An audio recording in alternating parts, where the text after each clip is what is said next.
সংসদ ভবনের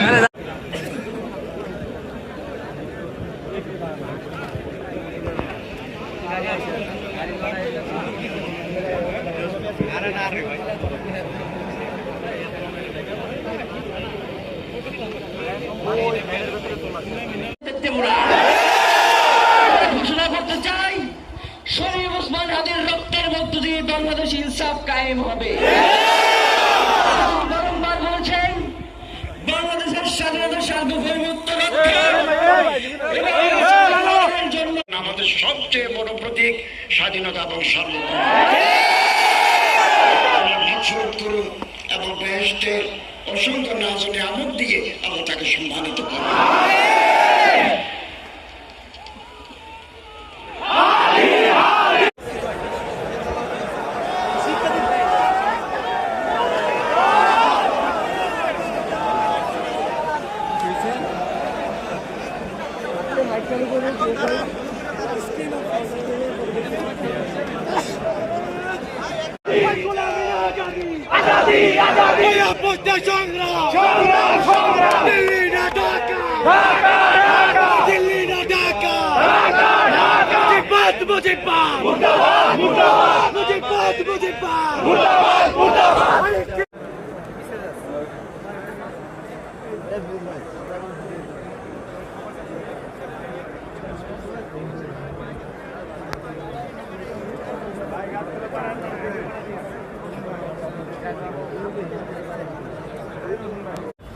লাইভে তো যাবো, আমি ফোন চার্জ করে আনছি ফুল।